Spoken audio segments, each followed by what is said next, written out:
Okey, boleh. Okey, kita baca Quran dulu ya.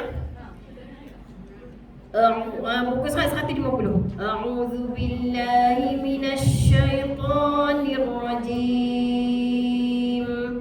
Bismillahirrahmanirrahim. Hal yanzuruna illa an ta'tiyahumul malaikah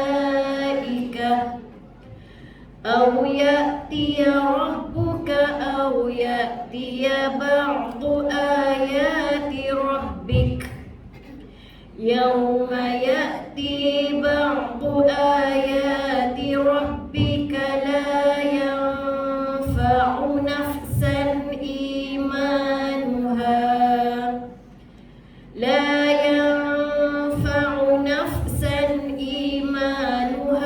lam takun amanat min qabl aw kasabat fi imaniha khairan qul intaziru inna muntazirun innal ladzina farraqu dinahum wa kanu syi'an lasta minhum fi syai' innama amruhum ila Allahi thumma yunabbi'uhum bima kanu yaf'alun. Man jaa'a bil hasanati falahu 'ashru amsalha wa man jaa'a bis sayyi'ati fala yujza illa mithlaha wa hum la yuzlamun. Qul innani hadani rabbi ila siratim mustaqim dinan qiyaman millata Ibrahim hanifa wa ma kana minal musyrikin.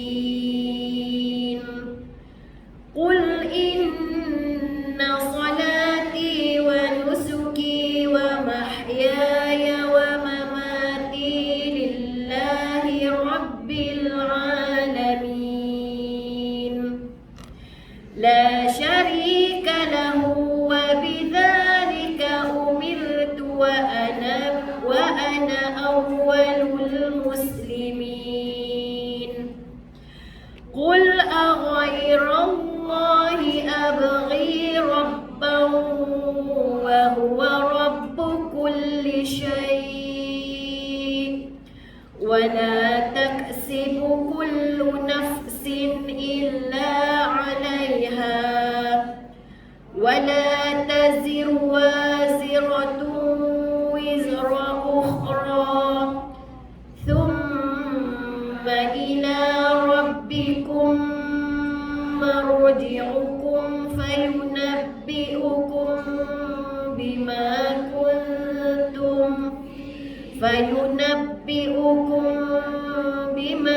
kuntum fihi takhtalifun.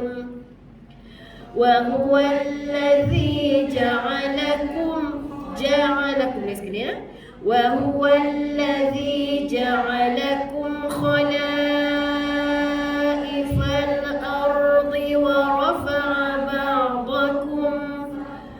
rafa'a ba'dakum fawqa ba'din darajatin liyabluwakum fima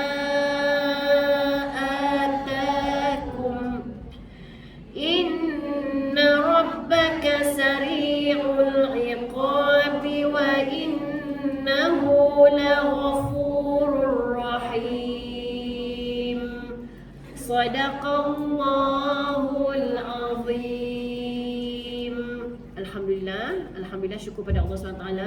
Kita sampaikan bacaan Fatihah tadi, bacaan Quran tadi, jika ia berpahala, kita hadiahkan kepada ibu ayah kita, guru-guru kita yang telah pun pergi, keluarga kita, kesayangan kita.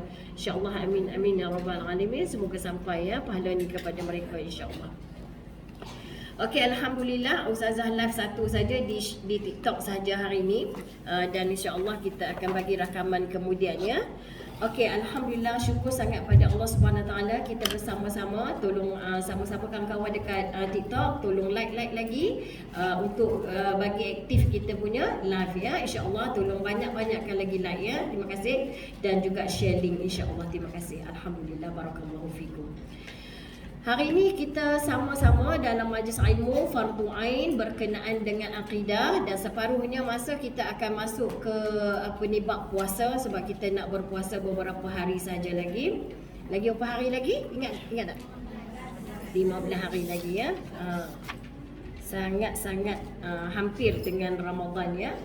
Allahumma barik lana fi Rajab wa Sya'ban wa ballighna Ramadan. Okey, Alhamdulillah, kita teruskan dulu akidah kita, topik kita yang hari ini, iaitu berkenaan dengan mengenal Allah, beriman kepada Allah. Okey, macam mana cara kita nak beriman kepada Allah Subhanahu Wa Taala?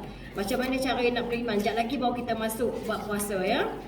Cara rukun iman ni ada 6. Ya, pertamanya beriman kepada Allah. Yang keduanya beriman kepada alam ghaib. Yang ketiganya beriman kepada kitab-kitab Allah Subhanahu Wa Taala. Yang keempatnya beriman kepada para nabi dan rasul. Yang kelimanya beriman pada hari akhirat. Dan yang keenamnya beriman kepada takdir qada dan qadar. Jadi hari ini kita bincang lagi berkenaan dengan beriman kepada Allah. Jadi bagaimanakah cara untuk kita beriman kepada Allah Subhanahu Wa Taala? Okey, jadi kalau kita sambung balik, beriman dengan menggunakan akal. Dia ada dua cara untuk kita dengan dua cara kita beriman kepada Allah. Yang pertamanya cara menggunakan akal, dan yang keduanya dengan memahami nama-nama Allah serta sifat-sifatnya. Okey, macam mana kita nak beriman dengan akal? Akal ni kurniaan Allah kepada kita. Jadi selagi mana manusia tu berakal, maka dia jadi mukallaf lah. Kalau tak berakal, tak mukallaf. Jadi sebabnya Allah bagi nikmat akal kepada kita, maka kita bertanggungjawab untuk memikul segala perintah-perintah Allah SWT. Sebab Allah bagi akal. Jadi kita tak boleh tolaklah yang tu. Kita kena menerima perintah-perintah Allah, kena ikut apa yang Allah tetapkan kepada kita, sebab kita manusia yang ada akal. Okey. Jadi akal ni adalah satu benda yang sangat penting kalau dalam fiqh. Selagi mana berakal, maka orang tu wajib sembahyang. Orang tu wajib sembahyang selagi mana berakal. Dia tak kisahlah badan dia sakit ke, dia demam ke, dia apa, dia cacat ke apa. Kalau dia berakal, dia tak gila. Dia kenal Allah, dia berakal, maka dia wajib menunaikan tanggungjawab yang Allah wajibkan ke atas dia, iaitu selain pada yang pertamanya sembahyanglah. Selagi mana berakal. Jadi ada orang kata dia sakit, tak larat, ya, sakit sangat-sangat ni, pening kepala, migrain sebagainya. Ada yang sampai accident, ya, kaki tangan patah semua, dah berbangku-bungkus, dah balut. Tapi akal ada tak? Akal ada, maka wajib sembahyang. Semalam kita sembang inna salata kanat 'alal mu'minina kitaban mawquta. Yang mana solat itu yang ditetapkan ke atas orang beriman adalah wajib dan ditetapkan waktunya.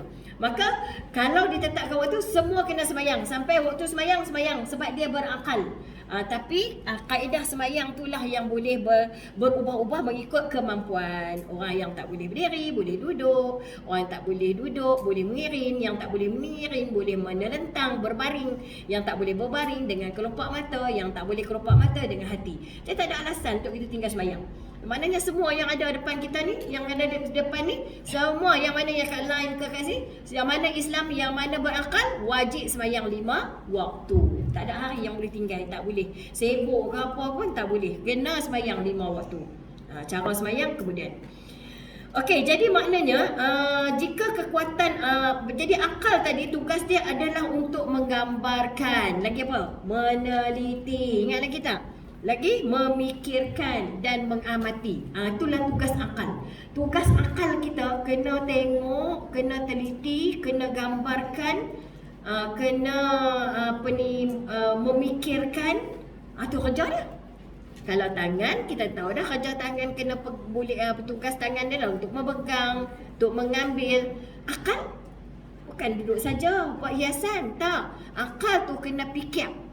Akal tu kena mengamati. Akal tu kena menggambarkan. Akal tu kena meneliti. Boleh kita adakah kita buat semua tu? Yang mana anugerah Allah bagi kat kita akal tu. Jadi Allah ni dia akan tanya kita balik esok ni bila kita berdepan dengan Allah, apa saja nikmat yang kita dapat. Ada orang tak ada mata, dia dah terlepas dah tanggungjawab untuk bertanya dia punya tanggungjawab mata dia. Sebab dia terima nikmat mata. Jadi apa mata dia buat? Apa yang mata dia buat, apa yang mata dia pandang, semua tu akan disoal. Tak ada satu benda yang terlepas, semua kena soal. Kita ada mata, ada hidung, ada mulut, ada telinga, ada kaki, ada tangan, ada akal. Yang paling sekarang kita bincang pasal akal. Jadi akal buat apa? Akal buat apa? Jadi jika kekuatan itu tiada, iaitu akal tadi, maka hilanglah fungsi akal. Akal tak boleh meneliti. Orang dah nyanyuk kan, tak boleh fikir lah. Tak boleh fikir lah. Dia nyanyuk ataupun dia tiba-tiba penyakit dementia. Orang nyanyuk lah tu kan. Orang tua-tua sampai satu tahap kita pun takut juga kena penyakit ni. Takut orang tak mau bela kita. Takut lah orang tak mau bela kita. Sampai anak-anak yang kata sayang pun tak mau bela dah mak tu. Pasal duk merepek je. Duk merepek, tengok macam tak larat pun mulut kuat lagi. Bercakap. Lepas tu sekali dia lupa, sekali dia tanya pula, sekali dia lupa, sekali dia tanya pula. Orang pun meluat. Tapi kita pun duk risau. Sebab tu kita kena baca Quran supaya kita tak jadinya nyanyuk. Dia kata sini, kalau orang dah hilang kemampuan untuk meneliti, untuk menggambarkan, untuk memikirkan, untuk memeriksa, maka hilanglah fungsi ini, terhentilah kegiatan hidup dia. Hari ni kita ada lagi akal tu. Sebab tu kegiatan hidup kita masih aktif lagi.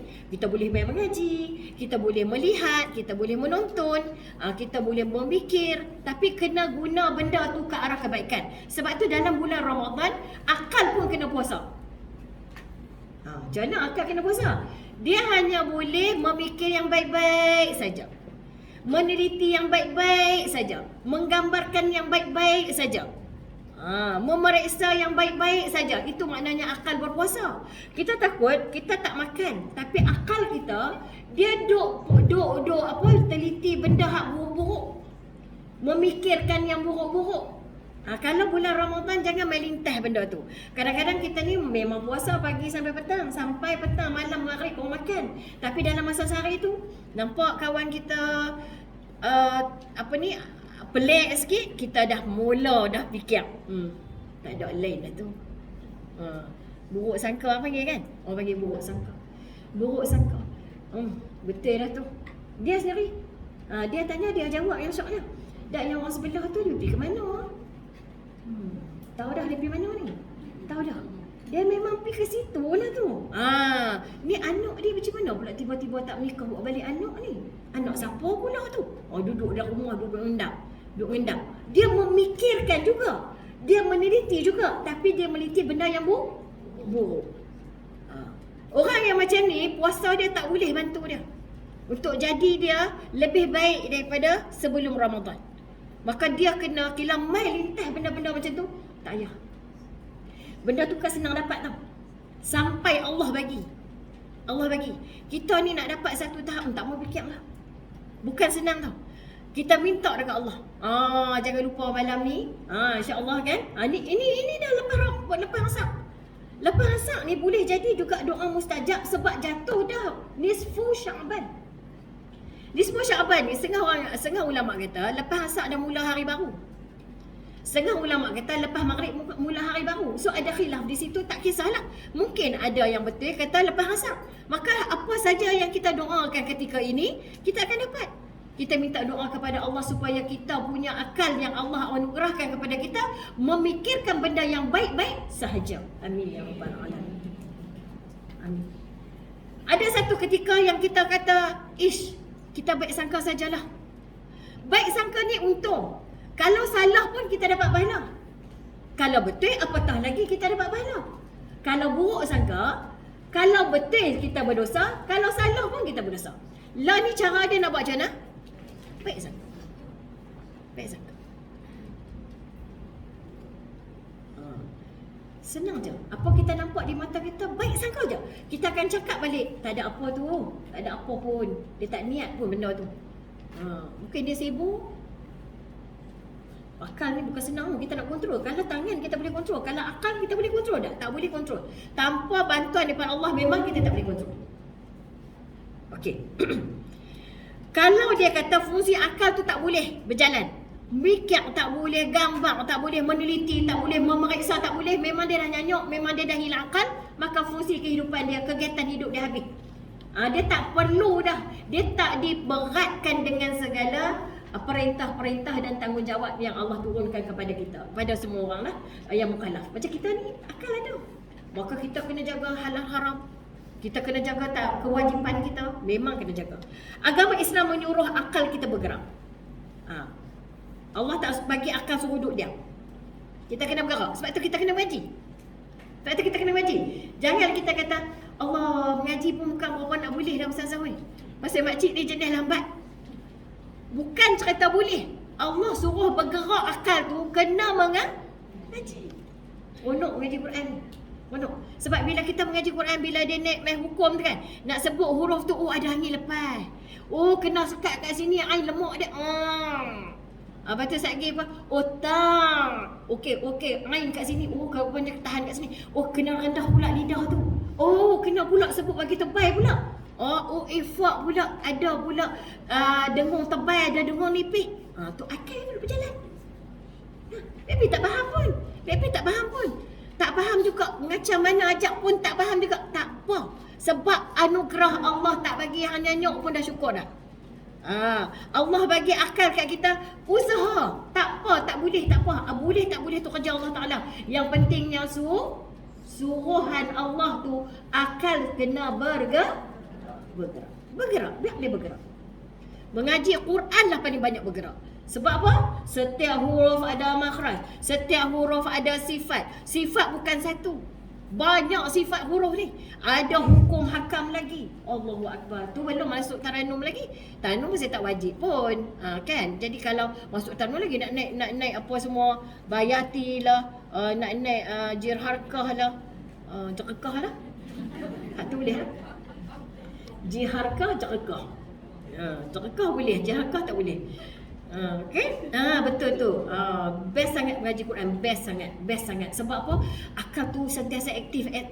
Tak boleh 100 satu dapat. Tak ada lah, tak boleh langsung. Boleh 100 boleh satu. Kalau hak tak boleh lah. Kalau hak boleh 80 90. Ada anak balik saja dah. Saya pastikan tak ada anak murid saya yang tak kerti langsung. Dari dia mula masuk sampai dah, dia mesti boleh. Tapi kalau banyak sikit tu saja. Tak ada boleh langsung, tak ada. Allah pun dia kasih juga. Tengok usaha sangat, dia bagi. Okey, jadi Allah ni, agama Islam suruh akal kita bergerak, dia suruh bangun daripada tidur nyenyak. Akal tu jangan bagi tidur. Ada orang kan, dia pencen kan, dia duduk di rumah jaga cucu. Best ustazah. Siapa tu? Dia cepat sangat naik atas. Suka dengar bila ustazah mengaji. Pula Alhamdulillahirabbil alamin. Puji tak dipuji tak? Puji boleh tak puji? Boleh. Saya pun kena pulang pada Allah. Alhamdulillahirabbil alamin. Pahala orang puji orang. Kita mengaji dah kata ni. Akal, okey? Jadi maknanya agama suruh akal bergerak dan melepaskan kongkongannya. Hari ni bergerak apa? Hari ni akal kita. Memang ngaji kan. Mana tak ada lah ada bodoh gitu kan. Tak ada lah bodoh kan. Memang ngaji kan ni semua guna akal ni. Kalau orang yang akal dia dah tak berfungsi, dia tak boleh main ngaji. Dia duduk saja. So, alhamdulillah ni akal duduk jalan. Siapa yang jaga akal tu? Allah Subhanahu Wa Taala, masya-Allah. Hak nak serap, hak nak keluar, hak nak ambil, hak nak taklis, semua Allah Subhanahu Wa Taala. Jadi kemudian mengajak dia mengadakan renungan dan pemikiran. Allah suruh ajakkan akal tu supaya merenung dan memikirkan. Seronok ngajak orang perempuan sebab dia fokus dan dia menulis. Kalau kita ceramah dengan orang lelaki, dia pandai. Buku apa tak bawa? Pen pun tak bawa. Apa tak bawa? Memang saja sandang kat tepi tu. Dia guna telinga je. Dia sandang tepi tu, lepas tu dia lena. Lepas tu dia akan duduk tiang ni satu, teran ni satu, teran dia akan pecah. Beza orang perempuan. Sebab tu perempuan ni kesungguhan dia tu hebat. Hebat. Perempuan seorang ibu yang hebat. Ya, sebab dia nak jaga keluarga dia, nak jaga anak-anak dia. Dan Allah anugerah perempuan paling hebat. Orang perempuan memang sangat hebat. Yang masuk syurga paling awal pun orang perempuan, wanita solehah, insya-Allah. Amin. Semoga semua jadi wanita solehah. Amin ya rabbal alamin. Semoga menghuni syurga Allah masuk awal daripada suami dia, insya-Allah. Amin ya rabbal. Tunggu suami dia sampai. Yang tak ada suami lagi jangan risau, suami ada disediakan oleh Allah di syurga nanti, insya-Allah. Lagi hebat daripada suami di dunia. Amin. Siapa yang amin tu? Okey, firman Allah Subhanahu Wa Taala dalam surah Yunus ayat 101, ayat 101 muka surat 220. Cuba tengok Ustaz. 220. Kalau kat sini dia pendek sangat. Okey. Cuba tengok muka surat 220. Kalau ngaji fardu ain dengan ustazah kena bawa Quran lah sebab kita nak tengok terjemahan. Tapi tak ada Quran pun tak apa, boleh dengar saja. Insya-Allah akal masih bergerak, insya-Allah ya. Kami yang dalam online ni ustazah, ya ustazah doa sama yang ada dalam online. Okey, semalam ada soalan tanya ustazah, kalau saya sebabkan ustazah kata siapa yang main mengaji. Jadi dia tanya soalan, kalau yang kami yang duduk dalam online ni boleh dapat tak pahala mencari pahala ilmu tu? Saya kata boleh dapat dengan syarat dia main daripada duduk daripada mula sampai hujung. Dan dia tak bersembang, dia duduk macam orang duduk ngaji di sini. Dia akan dapat pahala. Tapi keberkatan tak boleh tanding lah. Keberkatan hanya untuk orang yang ada dalam majlis ilmu sahaja, yang duduk di sini ni, live ni, di depan ustazah ni. Tapi kalau dalam online dia dapat pahala untuk ilmu juga. Cuma dia kena duduk awal habis. Jangan pula dia tu sambil duduk mengaji sambil duduk jalan. Sambil duduk pakai baju, sambil duduk goreng cucuk, sambil duduk unyak dengan ustazah. Yang tu tak beradab. Dia dapat info sajalah, dia tak dapat ilmu. Dia nak jadi majlis ilmu dia bukan senang lah. Betul-betul dia memang siapa jangan kacau dia. Dia memang letak Quran di depan dia. Saya memang tak bercakap dengan siapa, memang duduk menghadap ustazah saja, insya-Allah. Kalau kaki pun mengelunjuk hala ke ustazah dia pun kira tak dapat juga. Dia duduk kat depan handphone ni, kaki gelunjuk hala ke ustazah ni. Tak ada lah. Saya duduk dalam kereta habis office. Alhamdulillah tu, kalau Allah tahu siapa yang sungguh-sungguh walaupun online, tapi Allah tahu siapa yang sungguh-sungguh. Dia dah bersedia dah. Ni macam kita punya satu lagi muka buku tak ada lagi Ramadan hari ni. Itulah saya kata jadi macam tu lah masalah dia. Okey, alhamdulillah ya. Masya-Allah. Saya Kak Zihan duduk dalam kelas sampai habis. Masya-Allah. Kena beradab juga walaupun online. Betul? Okey, dalam surah muka surat 220 muka ayat 101. Ayat 101. Okey, jom kita baca sikit. A'udzubillahi minasyaitonirrajim. Qul inzuru madza fis samawati wal ard wa ma tunil ayat wan nuzur an qaumin la yu'minun. Sadaqallah. Okey, dalam ayat ni Allah kata apa? Katakanlah, perhatikanlah apa yang ada di langit dan di bumi. Okey, perhati. Perhati bukan mata je tau. Tak sah kan? Meneliti, memeriksa, memikirkan. Apa lagi? Menggambarkan. Okey, dalam ayat ni Allah kata tapi akal pun dia guna mata juga. dia kena buat tahu juga salah satu daripada ejen untuk dia sampai ke akal tu, sebab dia nak tengok. Okey. Jadi katakanlah, perhatikanlah apa yang ada di langit dan di bumi, tidaklah bermanfaat tanda-tanda kebesaran Allah dan rasul-rasul yang memberi peringatan bagi orang-orang yang tidak beriman. Kalau tanda-tanda yang ada di langit dan di bumi tu kita tak perhati, kita tak tengok, ada manfaat tak untuk orang beriman? Tak ada. Okey, kalau kita tengok di sini, apa benda yang ada di langit, apa benda yang ada di bumi untuk kita tengok. Okey, kalau kita tengok di sini kan, kalau kita tengok ayat sebelumnya, ayat 100 ya. Dan tidak seorang pun akan beriman kecuali dengan izin Allah, dan Allah menimpakan azab kepada orang yang tidak faham. Orang yang tidak faham tu maksud apa? Akal dia tak faham. Dia tengok benda tapi akal tak bergerak, dia tak faham. Siapa yang tak guna akal pun dapat azab. Lah ni Allah bagi akal, suruh periksa, suruh faham, suruh tengok, suruh teliti. Tapi kita ada akal tak mau buat benda tu, maka kena azab. Allahu Akbar. Kita ni kan lengkap tau. Akal, mata, telinga, kaki semua ni kena tanya. Bukan bagi saja-saja tau. Bukan Allah bagi saja-saja. Jadi kita guna akal untuk mengaji. Guna untuk mengaji baru kita sampai kepada tujuan Allah bagi akal tu. Jadi ayat sebelumnya Allah bagi peringatan siapa yang ada akal tapi tak faham juga, tak mau fikir juga, tak mau tengok juga, maka orang ni akan diazab oleh Allah. Maka ayat yang seterusnya Allah kata, tengok apa yang ada di langit, tengok apa yang ada di bumi. Apa yang ada di langit, tengok. Tak pernah tengok, hari-hari duk tengok ada langit. Kaluk sangat pimai langit, tak nak tengok. Cuba tengok langit, cantik dah Allah buat kat kita, rendah ke tinggi?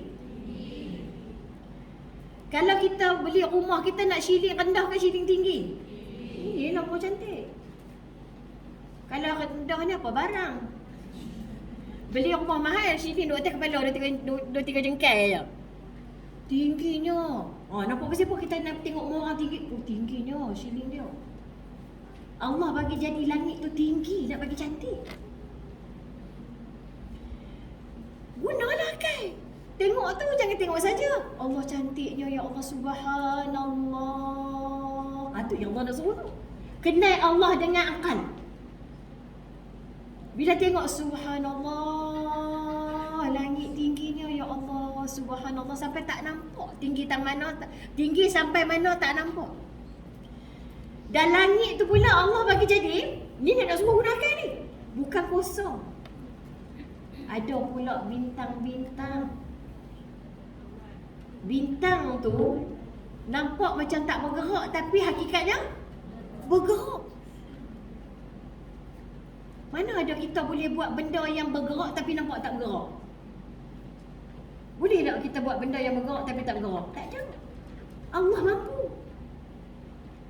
Bintang bukan satu, beribu juta-juta bintang bergerak tapi kita nampak macam tak bergerak. Hatta bumi yang kita duduk ni pun bergerak, kita tak rasa bergerak. Tengok lagi apa lagi atas tu, planet-planet. Selain daripada rupa-rupa dia tu yang berbagai-bagai bentuk yang cantik, fungsi-fungsi pun tak sama. Oh, hebatnya ya Allah. Macam mana manusia, makhluk ni boleh lawan Allah? Yang cantiknya, punya cantik hiasan, bukan bagi saja bintang, bagi bulan, bintang, planet. Mungkin tak tahu nak sebut lah, kita tak buat bahagian sains ni kan. So nak sebut pun tak kerti lah.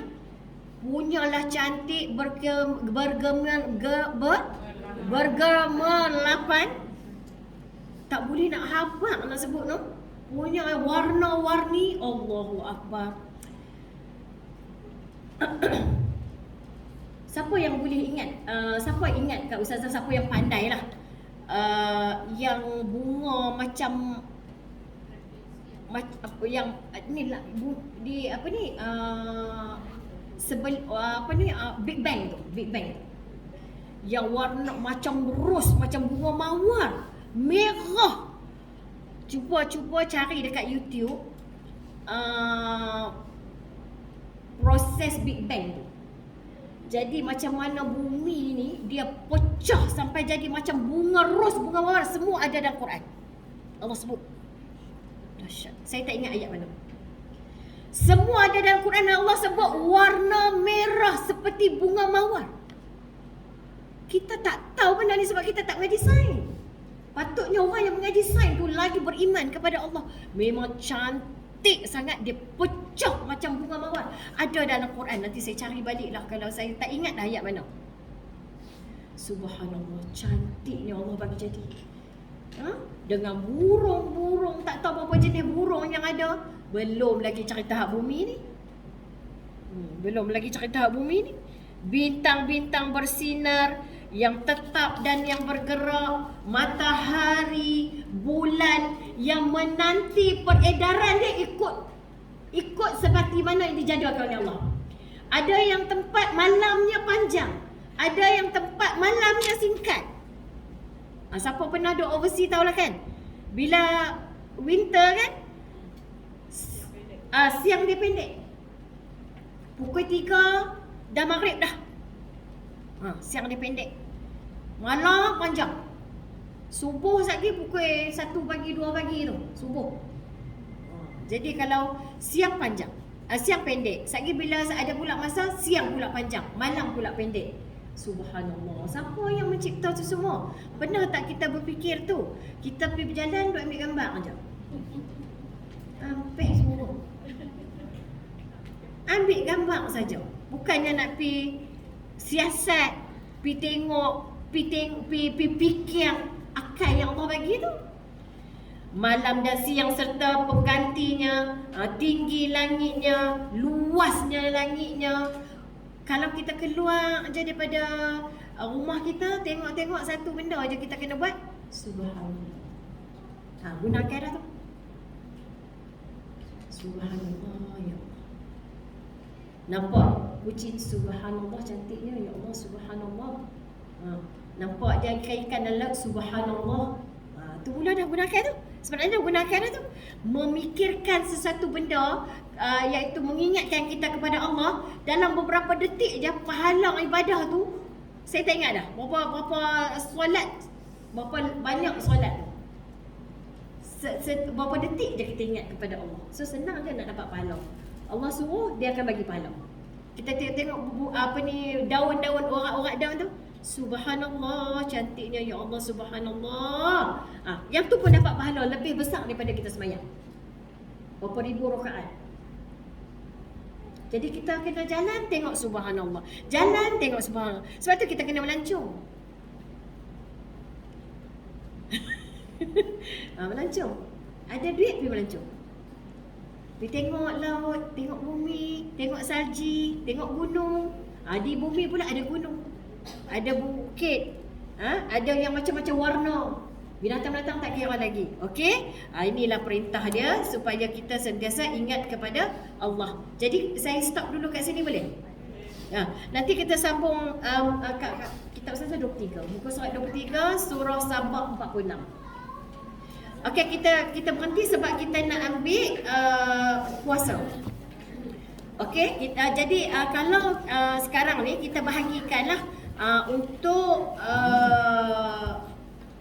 Masjid Ar-Rahman hari Isnin, kita bincang fardu ain saja.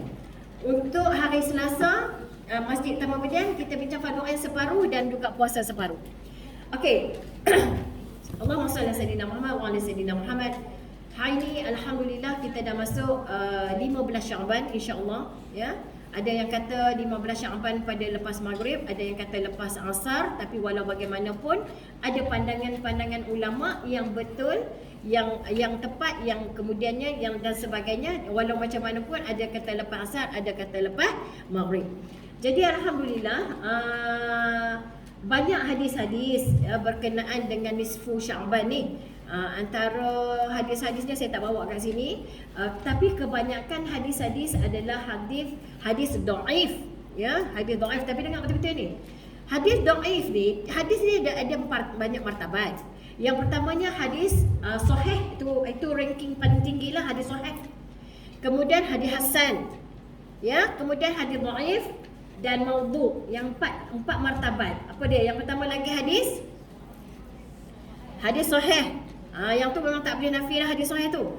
Yang kedua hadis hasan, yang ketiga hadis dhaif, yang keempatnya hadis maudhu. Maudhu tu dah memang dah terbatal lah. Okey.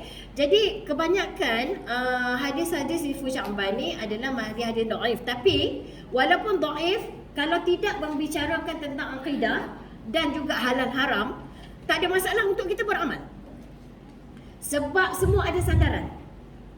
Semua ada sandaran. Jangan kita campakkan semua hadis-hadis. Ada setengah tu lagi dia main golongan-golongan. Siapa yang kata. Jadi hadis-hadis berkenaan dengan nisfu Sya'ban, amalan-amalan dalam malam nisfu Sya'ban adalah hadis-hadis yang kita boleh guna. Sebab dia mengajak orang untuk meningkatkan amal ibadah. So tak ada masalah. Ada dhaif pun boleh pakai. Sebab dia ada sandaran. Cuma dia dia punya sanad dia tu ada terputus sikit. Terputus sahaja. Tapi tetap juga daripada Nabi Muhammad SAW. Cuma dia sebab terputus sanad itulah yang jadi dhaif. Okey. Antara 5 malam yang menjadi mustajab doa adalah malam Jumaat. Setiap malam Jumaat memang mustajab doa. Mana hari Khamis lepas asar tu ataupun lepas maghrib tu adalah hari Jumaat. Kita dah boleh start berdoa. Sebab malam Jumaat tiap-tiap minggu adalah mustajab doa. Jangan kita tinggalkan. Yang keduanya malam Aidul Fitri. Yang ketiganya Aidul Adha, dan yang keempatnya malam pertama bulan Rejab, dan yang kelimanya malam nisfu Sya'ban. Malam nisfu Sya'ban. Okey, jadi kita berada di dalam malam nisfu Sya'ban, iaitu hari inilah dan ketika ini. Ada yang kata sibuk sangatlah. Sebab Ustazah punya video tu kan dah FYP. Adalah yang komen, Allah sibuk sangatlah nak doa sangat malam nisfu Sya'ban. Kita kan ada tiap-tiap hari Jumaat ada. Itulah antaranya bila orang dia nak campakkan hadis tu macam tu saja. Kita bukan tak boleh doa waktu lain. Dah kita ada dah dalam nisfu Sya'ban. Pasal apa pula kita tak mau doa? Doa je lah. Sebab doa tu mustajab dan Allah tak tolak, insya-Allah. Kalau doa yang baik. Ada 2 golongan saja yang tak akan diterima doa dia. Jaga baik-baik. Walaupun nisfu Sya'ban. Ada 2 golongan manusia yang dia berdoa pada hari nisfu Sya'ban, dia tak diterima doa dia. Yang pertama, yang rosak akidah dia. Sebab tu kita kena mengaji akidah. Jangan sampai rosak akidah. Yang kedua, yang berkelahi, yang bergaduh. Ada bergaduh dengan siapa-siapa ada? Check dulu. Sebab tu jangan duk komen kalau benda yang kita tak tahu kena-mena. Kalau kita tak tahu urusan orang, jangan komen. Sebab bila kita komen menyebabkan orang tu menyampah kat kita. Bila orang tu menyampah dan meluat benci kat kita, dah jadi bergaduh. Duk sesaja kelahi orang. Lepas tu sibuk dengan nisfu Sya'ban, tak akan dapat doa dia. Dia pergi cari balik orang hak dia berkelahi tu. Minta maaf dekat orang tu. Kalau tidak, doa dia 5 malam tu, 1 malam pun tak akan terima oleh Allah Subhanahu Wa Taala. Orang buat kat kita tak apa. Jangan kita buat orang. Kita jangan kelahi orang. Hak orang buat kat kita tu, kita jangan sampai orang tu kelahi kita. Jangan kita tu kelahi orang. Kita nak cari tu. Okey. Apa yang kita boleh buat dalam malam nisfu Sya'ban ni, kita kena memang line dah tak elok dah, tinggal 64 orang je. Dekat TikTok pun memang tak ada semua.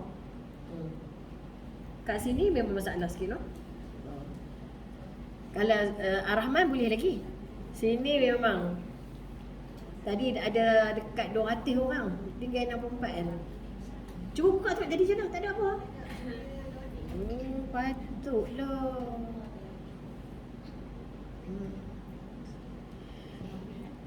Okey. Jadi apa yang kita kena buat dalam malam nisfu Sya'ban ni? Banyakkan doa dan buat amal-amal soleh. Nak sedekah ke, sedekah. Nak doa ke, doa. Nak buat apa lagi? Kebaikan. Buat. Ni bukan senang ni.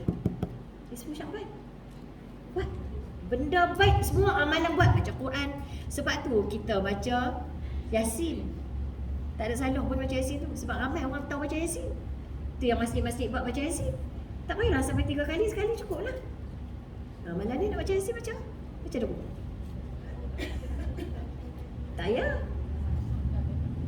Baca ungak-ungak nak sampai 3 kali. Air tak masuk ketui. Perih tak keluar tarik muruk. Cukuplah sekali, tak payah sampai lah 3 kali. Baca dengan tertib sekali, lepas tu doa. Ha? Apa saja doa? Doa macam-macam. Doa karang je lah, doa apa nak karang? Sebab kita mula dengan Yasin dulu tu sebab kita buat amal. Bila kita buat amal, kita nak sandarkan amal tu pada doa kita tu. Okey? Tak ada orang tinggal 57 tapi duk tunggu juga tu. Tak ada lagi, tak ada line terputus sabar menanti. Okey, tak apa kat nanti tengok dekat YouTube lah. Okey, dalil pensyaratan puasa. Dia 183, 82. Kemudian ada 183. Mula-mula 183, kemudian 184. Okey, ya ayyuhalladzina amanu kutiba alaikumus shiyamu kama kutiba alal ladzina min qablikum la'allakum tattaqun. Cuba tengok ayat selepas 83 tu. Al-Baqarah kan? Hai. Depa mengaji tak ayat 183, lepas tu ambil ayat 184. Dapat dah ayat 184. Buka surat 28. Ada dah? Okey, jom kita baca. Ayyaman ma'dudat faman kana minkum maridan aw ala safarin fa'iddatun min ayyamin ukhra wa 'alal ladzina yutiqunahu fidyatun ta'amu miskin faman tatawwa'a khairan fahuwa khairul lahu wa an tasumu khairul lakum in kuntum ta'lamun. Okey, mula-mula ayat 183 surah Al-Azim. Wahai orang-orang yang beriman, diwajibkan ke atas kamu berpuasa sebagaimana diwajibkan ke atas orang-orang sebelum kamu agar kamu bertakwa. Jadi itu ayat pertama perintah supaya berpuasa bagaimana umat-umat orang beriman sebelumnya berpuasa. Bila ayat 184 dia kata puasa tu Allah abang nak berapa hari? Berapa lama? Allah tak abang. Allah kata wajib perintah berpuasa supaya kamu bertakwa. Kamu kena puasa tapi tak habaq pun sebulan. Tak habaq pun pagi sampai malam. Hebatnya Allah. Ayat 184 dia kata ayyaman ma'dudat, iaitu beberapa hari tertentu. Maka barang siapa di antara kamu sakit atau musafir, tu tak cerita lain. Ayyaman ma'dudat tu. Tengok macam mana Allah SWT ni maha halus. Maha halus, maha cermat. Nak perintahkan orang supaya tak makan pada pagi sampai malam tu bukan benda senang tu. Kita hari pertama puasa apa jadi? Dia pedih perut lah, dia lembek lah, dia migrain lah, dia sakit perut lah. Sebab benda hari-hari makan. Tiba-tiba suruh tak makan daripada pagi sampai petang. Benda ni bukan boleh sampaikan perintah Okey, puasa diwajibkan ke atas umat Nabi Muhammad selama sebulan, tak boleh makan pagi sampai malam. Pakai dok lah jawab dia. Punya cermatnya Allah tu ayyam ma'dudat. Dia cuma kata beberapa hari. Beberapa hari tertentu. Dia tak kata sebulan. Macam kita lah, bila Pak suruh anak puasa. Anak pun puasa berapa hari nak puasa ibu? Tak apalah, puasalah dulu. Puasa dulu. Lepas tu bawa dia jalan-jalan, tengok-tengok TV, tengok habis hari. Boleh tak puasa? Boleh ibu. Pandai anak soleh. Esok kita puasa lagi tau. Berapa lama ni ibu? Tak apalah, kita puasa lah besok. Puasa lagi. Puasa, habis hari. Besok puasa lagi. Tak habang ada sebulan tu. Macam itulah caranya macam mana Allah didik kita. Dia tak habaq berapa hari. Nabi cuma duk puasa, duk tunjuk kat sahabat-sahabat duk ikut puan Nabi puasa sehari-sehari masa bulan. Bila mai seminggu kita kuat dah. Sebab hari hak mula tu memang siksa sikit. Bila mai 2-3 hari, 4 hari, 5 hari, kita dah biasa dengan puasa, apa jadi? Tak ada apa dah, tak makan pun. Tu dia lah perintah puasa, subhanallah. Kalau nak jadi orang bertakwa kena puasa. Bila berpuasa tu dia berhenti makan baru boleh dia fikir benda-benda. Tapi malam ni dia fikir menu apa nak masak malam ni. Bukan jadi fikir kebesaran Allah tu. Tak mati pun sehari puasa. Yang teruk sangat tu. Kan Allah ni bagi jadikan kita ni tenaga elok dah. Simpanan makanan pun banyak dah. Kalau takat sehari tak minum air tak ada apa pun. Subhanallah. Ya. Jadi bila Allah kata ya ayyuhallazina amanu, bila kamu wahai orang-orang beriman dipajikkan kat atas kamu puasa, Allah tak sebut langsung pun pasal bila nak kena jangka masa puasa dan berapa lama nak kena puasa. Sebab sebulan ni kalau orang dengar tergolek juga. Tergolek juga. Ya. Okey. Kemudian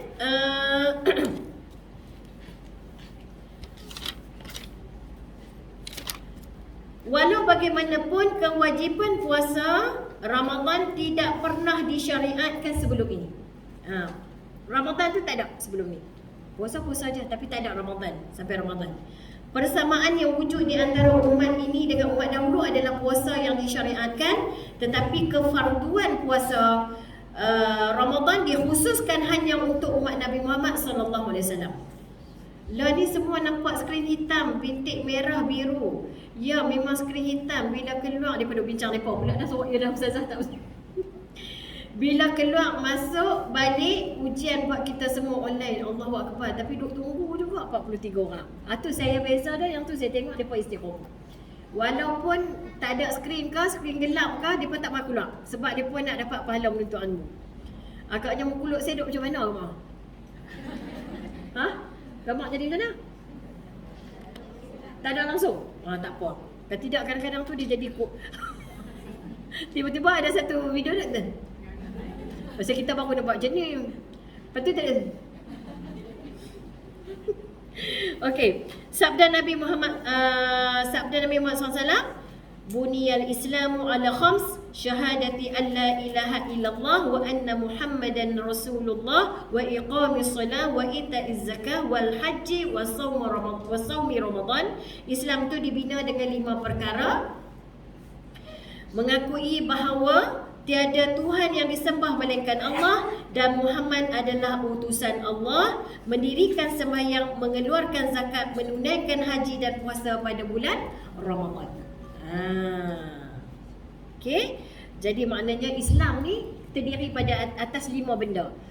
Syahadah, solat, keluar zakat, tunai haji dan puasa dalam bulan Ramadan. Kalau tak ada puasa, tak ada. Tak ada sembahyang, tak tertegak Islam. Ramai tu orang tak sembahyang. Ramai sangat orang tak sembahyang. Alhamdulillah kita Allah pilih di kalangan orang yang sembahyang. Kita doa juga anak-anak kita, cucu-cucu kita di kalangan orang yang mendirikan solat. Rabbana hablana min azwajina wa dhurriyyatina qurrata a'yun waj'alna lil muttaqina imama. Amin ya rabbal alamin. Mudah-mudahan Allah terima amalan kita, terima doa kita insya-Allah. Begitu juga Nabi Muhammad SAW kepada Arabi Arab Badawi yang telah bertanya baginda, beritahu aku pasal puasa yang difardukan oleh Allah ke atas aku. Jawab baginda, bulan puasa Ramadan. Puasa wajib bulan Ramadan saja. So puasa lain sunat. Nak puasa-puasa, tak puasa sudah. Siapa yang mau puasa, ada kebaikan pada dia, ada kelebihan pada dia. Siapa yang tak mau puasa, tak ada kelebihan, tak ada berdosa. Itu saja. So kita ni jangan sibuk menilai orang dengan amalan-amalan sunat. Alhamdulillah kita dah mengaji, so kita tak pertikaikan orang. Orang tu puasa ke, tak puasa ke, puasa ni apa ni puasa Rejab ke, dia tak puasa ke, tak puasa, kita tak kata apa. Kita yang puasa pun jangan cakap kita puasa. Jangan sembang bab kita puasa. Takut nanti pahala puasa habis, itu saja. Yang wajib hanya satu saja, Ramadan 30 hari. Okey, hikmah puasa semua tak payahlah ya. Penetapan bulan Ramadan. Macam mana pula penetapan bulan Ramadan? Penetapan bulan Ramadan berdasarkan salah satu daripada dua perkara ni. Yang pertama, melihat anak bulan. Yang kedua, mencukupkan 30 hari bulan Syakban. Tengoklah, tengok di Malaysia kita guna yang mana. Tengok anak bulan, tengok.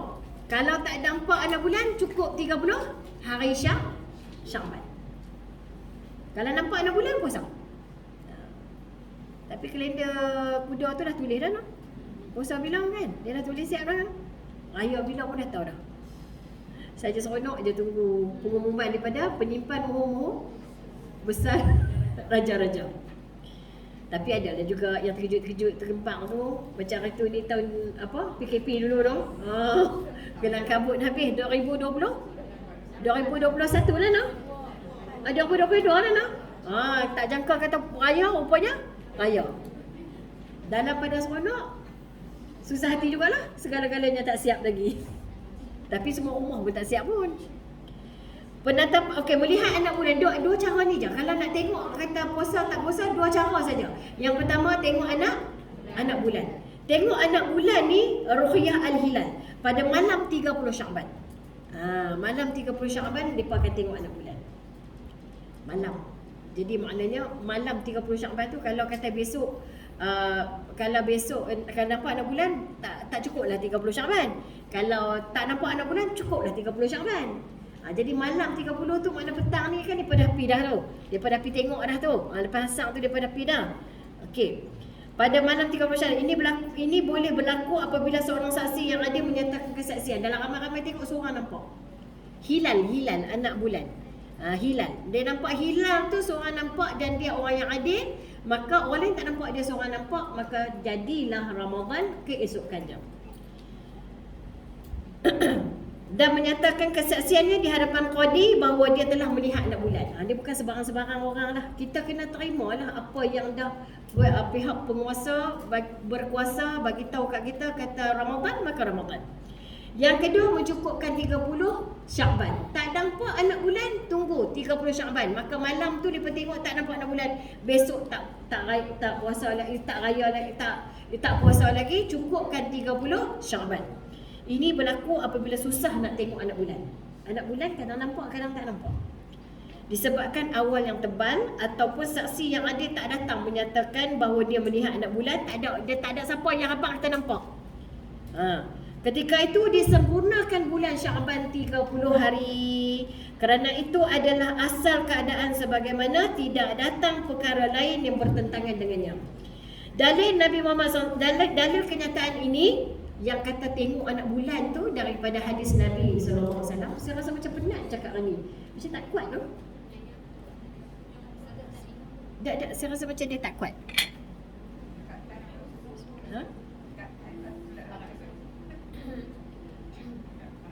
Dah time dah. Okey, sikit lagi. Sumu li ru'yati. Hendaklah kamu berpuasa kerana melihatnya. Lihat apa? Anak bulan. Wa aftiru li ru'yati, dan berbukalah kerana melihatnya. Fa in ghumma 'alaikum fa akmilu 'iddata sya'bana 30 yawma. Sekiranya kamu terhalang daripada melihat hilal tadi, maka sempurnakan bilangan Syakban selama 30 hari. Maknanya ni adalah hadis. Dua cara saja. Kalau kata berapa cara nak menentukan puasa, dua saja caranya mengikut fiqh. Yang pertama tengok anak bulan iaitu hilal. Hilal tu adalah anak bulan. Yang kedua tak nampak hilal, cukup 30 Syaban. Alhamdulillah dapat ilmu tentang puasa hari ni. Selesailah sampai situ nah. Hadis Bukhari Muslim 393. Bukan surat 393. Wallahu a'lam. Okey, alhamdulillah saya pun terkejut juga ada 30 orang masih menanti walaupun line tak ada, gelap depa tunggu sampai 30 orang. Tu semua tu anak murid saya tu orang tak tunggu. Okey, so kita doakan ya Allah ya Tuhan kami, berkatilah kami dan usia kami, ibadah kami, kehidupan kami dalam bulan Syaban dan masukkanlah kami ke dalam bulan Ramadan dalam keadaan yang sihat, dalam keadaan yang berkeinginan untuk melakukan ibadah, dalam kuat dan dalam ketenangan. Semoga Engkau memudahkan urusan kami ya Allah, memberikan kami kemudahan dalam kesihatan yang baik, melancarkan segala urusan kehidupan kami dunia akhirat, supaya kami dapat melakukan sebanyak-banyak amal ibadah untuk kami jadikan dia sebagai modal kehidupan kami di akhirat nanti ya Allah. Ampunkan dosa kami, terimalah taubat kami, murahkan rezeki kami, mudahkan urusan kehidupan kami. Kami doakan semoga kami mendapat husnul khatimah, semoga kehidupan kami bahagia di dalam barzah dan juga perjalanan ke akhirat nanti, di akhirat nanti untuk menuju ke syurga firdausmu tanpa azab dan tanpa hisab, mendapat syafaat puasa, mendapat syafaat Al-Quran dan terlebih-lebih lagi mendapat syafaat Nabi Muhammad sallallahu alaihi wasallam. Peliharalah kami ya Allah dan keluarga kami, pasangan kami, anak-anak cucu keturunan kami dan sahabat handai kami, keluarga kami daripada segala kemungkaran dan dosa maksiat, dan sentiasa jaga kami berada di dalam keadaan kebaikan sehingga akhir hayat kami. Amin ya rabbal alamin. Okey, insya-Allah. Subhanakallahumma wa bihamdika asyhadu an la ilaha illa anta astaghfiruka wa atubu ilaik. A'udzu billahi minasyaitonir rajim. Bismillahirrahmanirrahim. Wal asri innal insana lafi khusr illa alladhina amanu wa amilus solihat wa tawassaw bil haqq wa tawassaw bis sabr. Wabillahi taufiq wal hidayah. Wassalamu alaikum warahmatullahi wabarakatuh. Amin.